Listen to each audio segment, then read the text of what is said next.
주님, 자랑스러운 웨슬리의 후예로서 우리 감리교 평신도들이 거룩한 마음과 거룩한 삶으로 새 삶이 되기를 열망합니다. 우리를 하나님 안에서 의와 진리의 거룩함으로 성결하게 하여 주셔서 우리의 거룩함의 능력이 이 땅을 치유하고 회복하는 영적 동력이 되게 하여 주옵소서. 주님, 여호와의 거룩한 성산에 오를 자 누구냐고 말씀하신 하나님의 음성을 기억합니다. 오직 그 거룩한 곳에 설 자는 손이 깨끗하며 마음이 청결하고 뜻을 허탄한 데 두지 아니하며 거짓 맹세하지 아니한 자인 줄로 믿습니다.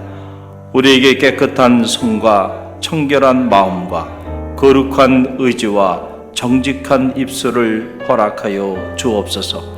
그리하여 진정 거룩이 능력임을 온 세상에 나타내게 하여 주옵소서. 봄, 여름, 가을, 겨울 우리의 사계절 속에 언제나 사랑의 꽃으로 피어나시는 우리 주 예수 그리스도의 이름으로 기도드립니다. 아멘. 오늘도 행복한 아침입니다. 이 한날 하나님과 함께 한날의 삶을 시작할 수 있다고 하는 거 큰 축복이죠. 아무나 이렇게 이른 새벽 하나님의 거룩한 성소에 나와서 하나님의 거룩한 말씀을 성독하고 또 묵상하고 기도할 수 있는 거 아니잖아요. 하나님께서 우리에게 믿음도 주셨고 또 부르심의 은혜도 허락해 주셨고 아름다운 성전도 허락해 주셨고 또 말씀을 들을 수 있는 영적인 기회도 허락해 주신 거예요. 모든 게 돌아보면 다 하나님의 은혜입니다. 은혜 아니면 오늘 우리가 이런 행복한 자리를 누릴 수가 없어요. 다 빼앗기고 만다는 거죠. 오늘 하나님께서 이런 축복의 자리 허락해 주신 은혜 여러분 감사하면서 행복의 주인공이 되시길 바랍니다. 오늘 시편 18편 말씀 참 놀라운 말씀이고 긴 말씀인데 이 긴 말씀들이 한 절 한 절이 다윗이 그의 평생에 어떤 삶을 살아왔는지 그의 인생의 말년에 자기 삶을 회고하면서 하나님과 자기와의 관계를 이렇게 조목조목 기록하고 있는 것을 보게 됩니다. 한 사람이 자기 인생을 정리하면서 이런저런 인생론들을 기록하게 되는데 어떻게 보면은 저는 시편 18편은 다윗의 인생론과도 같은 그런 놀라운 말씀이다. 이 짧은 한 편이 다윗의 인생 전체를 여과 없이 드러내 보여주고 있는 놀라운 그런 감사의 시가 아닐 수가 없습니다. 우리의 삶은 가만히 보면 에너지를 공급받아 살아가죠. 에너지가 있어야 돼요. 그래야 우리가 숨을 쉬고 그리고 또 말도 하고 생각도 하고 또 움직이기도 하는 거죠. 그 에너지가 힘이죠. 그 힘이 있어야 우리가 이렇게 살아가게 되는데 그래서 사람들은 가만히 보면 너나 할 것 없이 자신의 힘을 자랑하며 살아가요. 내가 이만큼 힘이 있는 사람이다 라고 하는 것을 은연중에 자랑하면서 살아가죠. 주로 어떤 힘을 자랑하며 살아갑니까?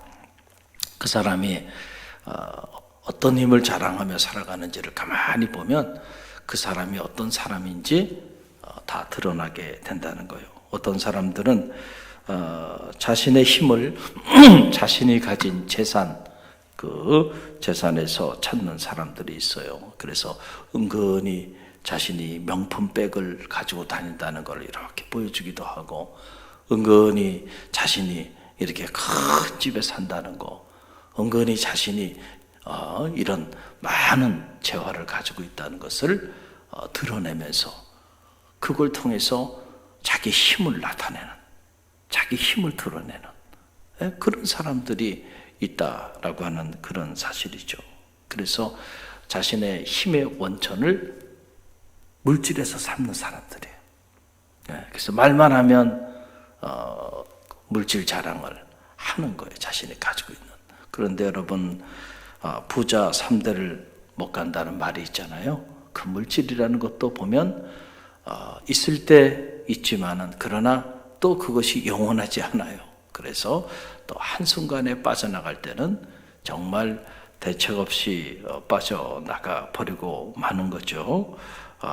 그러고 나면은 자, 물질을 자기 힘의 원천으로 삼았던 사람이 재물이 빠져나갔어요. 그럼 이 사람이 살 길이 있나요? 살 길이 없는 거야.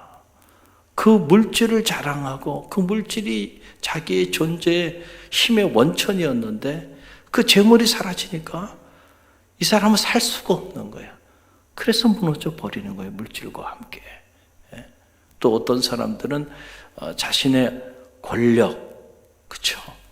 지위 이런 것들을 이렇게 자랑하면서 내가 어떤 사람인데 내가 그 자기의 그 힘을 그런 곳에서 찾는 그런 사람들이 많이 있는 것을 보게 돼요. 그러나 여러분, 우리가 흔히들 그런 말을 하잖아요. 정승의 개가 죽으면 사람들이 구름대처럼 몰려들지만 정작 정승이 죽으면 아무도 오지 않는다 라고 하는 거예요.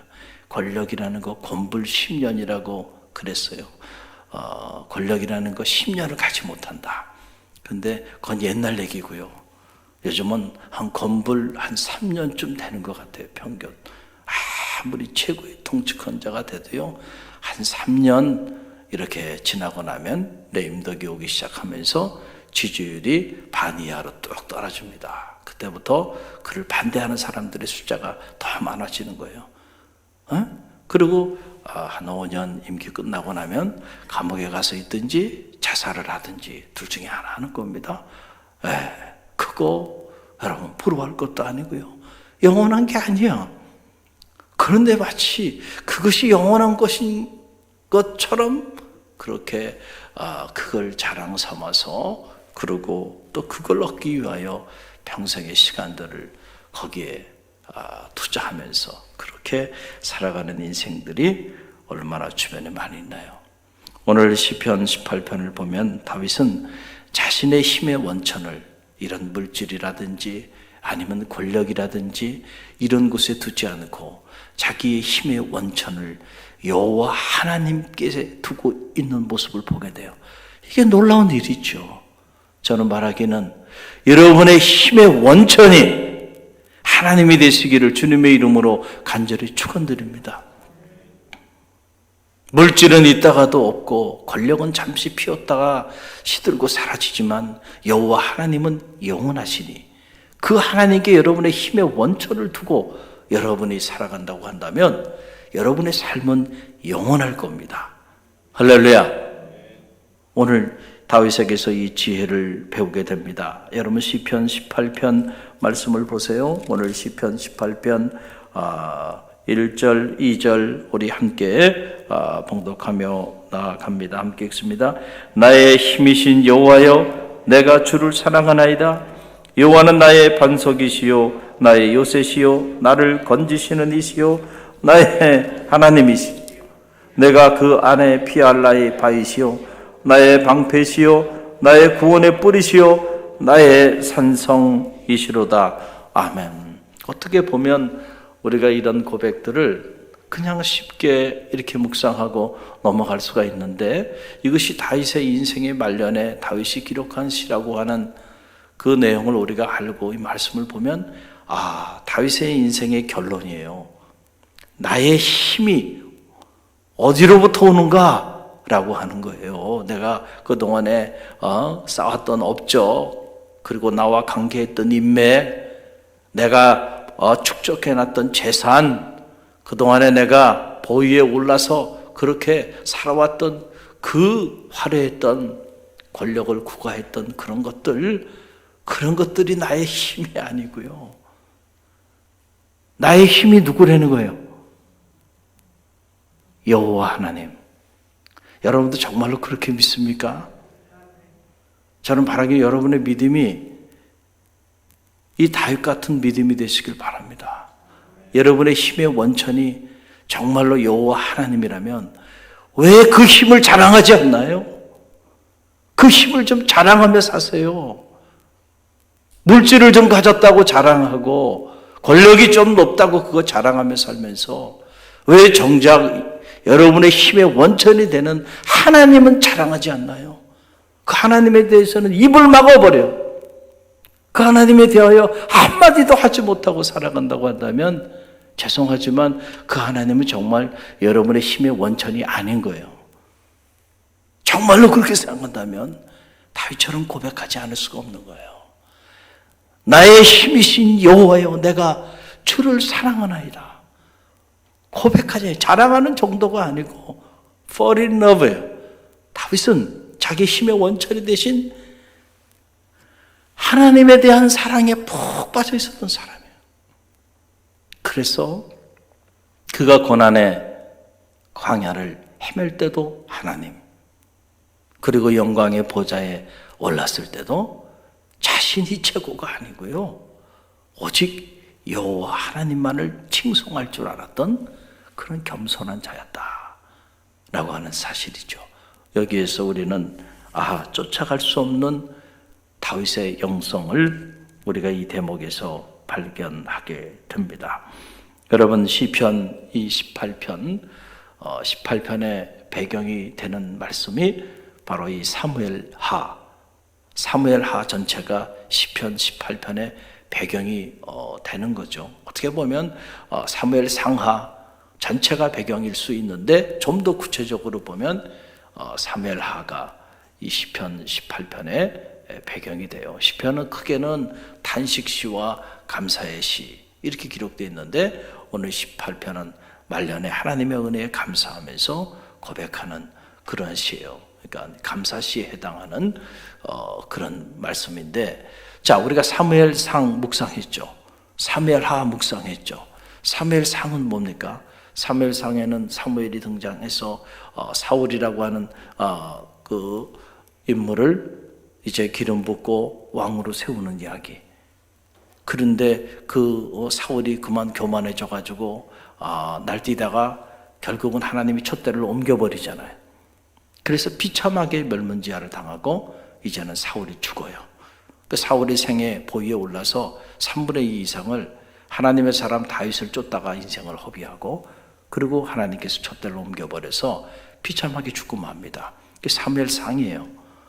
사무엘하부터는 이제 사울이 죽고 다윗이 이제 보위에 오르는 이야기. 할렐루야.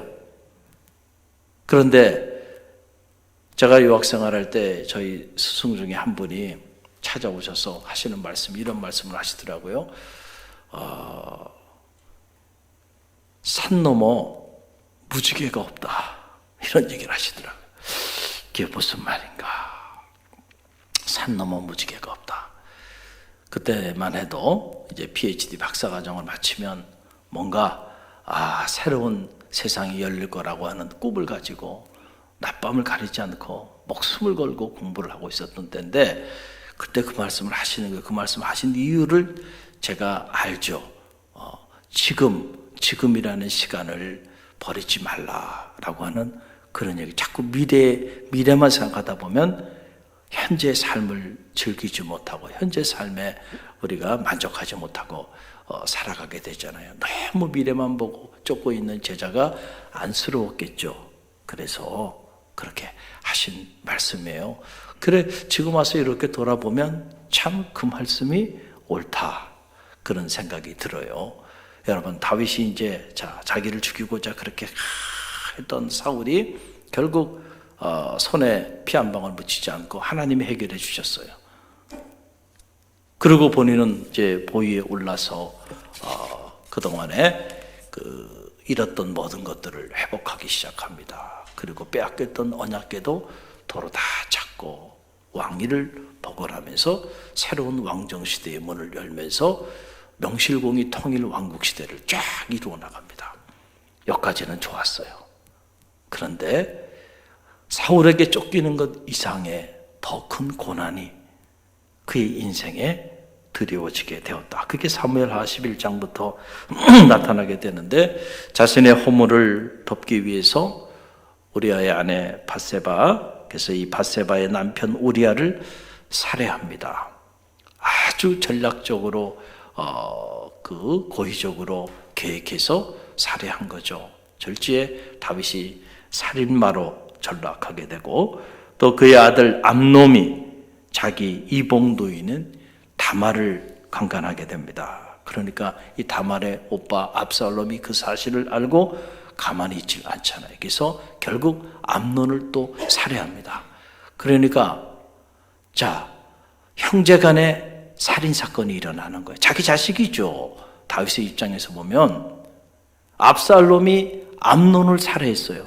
아들이 아들을 살해한 겁니다. 그리고 이복 노이를 또 범했어요. 자, 이런 일들을 지금 다윗이 겪고 있는 거예요. 여러분 한번 생각해 보세요. 그 수많은 전쟁터에 나가서 수많은 대적들과 싸웠다 했지만은, 그러나 정작 자기 몸으로 난 자기 피부 치인 눈에 넣어도 아프지 않는 자기 자식들이, 암논도 자식이고 압살롬도 자식이에요. 다 소중한 자식이에요. 다말도 자식이고. 그런데 이게 어떻게 된 일인지 집안이 말이죠. 어떻게 이렇게 무너질 수가 있는가?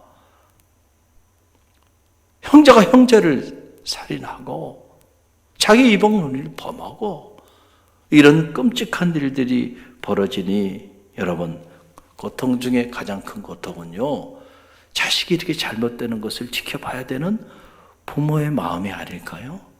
가슴이 애리죠. 근데 이건 애린 정도가 아니고, 이 고통이라는 것은 말로 표현, 사울이 자기를 시기해서 쫓아올 때, 그래서 도망 다닐 때 그거하고는 이 고통은 비교할 수도 없는 그런 고통 아니었겠는가. 그런데 여러분, 더 불행한 것은 아버지와 아들의 관계가 완전히 무너져 내리게 된 거예요. 이 일 때문에 압살롬과 다윗과의 관계가 무너지게 된 거죠. 자식이 타락해서 칼을 들고 아버지를 죽이고자 달려드는데 아버지가 어떡합니까? 다른 사람도 아니고 자식이 그러는데. 다윗이 목동의 시절에 블레셋도 물맷돌 몇 개로 무너뜨렸던 사람이에요. 그런데 자식 앞에서는 어떻게 할 재간이 없는 거예요. 그렇잖아요. 아무리 권력이 있고 아무리 재산이 있고 아무리 위대한 왕이라 할지라도요, 자기 자식이 자기한테 이렇게 못되게 달려드는데 그걸 어떻게 합니까? 당하는 수밖에 없는 거예요. 당하는 수밖에 없는 거예요. 그 압살롬이 도망갔다가 정신을 차리고 와서 아버지와 화해했는 줄 알았더니 겉으로만 화해하고 결국은 아버지를 배신하잖아요. 그리고 자기 아버지를 죽이려고 그러고 보위에서 아버지를 내어 쫓고 아버지의 후궁을 사람들이 보는 앞에서 백주에 범하는 일들이 일어나게 됩니다. 여러분, 이런 수치와 이런 모욕과 이런 고통을 누가 다 겪어요? 다윗이 다 겪어요. 이런 고통들을 수없이 겪습니다. 정말 용서할 수 없는 자식이에요. 그런데 압살롬이 죽었다는 소식을 듣고 압살롬, 나의 아들 압살롬아, 통곡하며 다윗이 울잖아요. 참 가만히 보면 많이 사랑하는 쪽이 을인 것 같아요. 언제나 많이 사랑하는 쪽이. 그래서 부모와 자식 사이도 이렇게 보면은 언제나 부모가 을이에요. 부모가 을이에요. 왜냐하면 부모가 자식보다 더 자식을 사랑하니까. 그렇죠. 여러분, 이 태양이 형성되어지는 것을 이 일반인들은 하나님의 창조를 보지 않고 이 빅뱅의 원리로 봐요. 그래가지고 이렇게 팽창돼서 태양계가 만들어지고 우주가 만들어지고 지금도 팽창되고 있다고 생각하는데, 저는 그 원리를 믿지 않지만은, 그러나 그 원리대로 본다면 가끔 그런 생각이 들어요. 자식이라고 하는 것은 마치 그 원리와 같은 것 같아요. 태어나면서부터 처음에는 같이 있었거든요. 탯줄을 가지고 같이 있었는데 시간이 지나면서 점점 떨어져 나가. 그러면서 나중엔 자기의 태양계를 만드는 거예요. 점점 떨어져. 근데 부모는 아직도 품 안에 자식이 있는 줄 알아. 아직도 어릴 때 함께 찍었던 가족 사진을 잊지 못하고, 그런데 이미 떨어져 나가서 자기의 태양계를 만들어 버린 거예요. 더 이상 붙을 수도 없는 사이가 된 거예요. 멀리 가 있는 겁니다. 이제는 함께하면 안 돼. 함께하면 큰일 나요.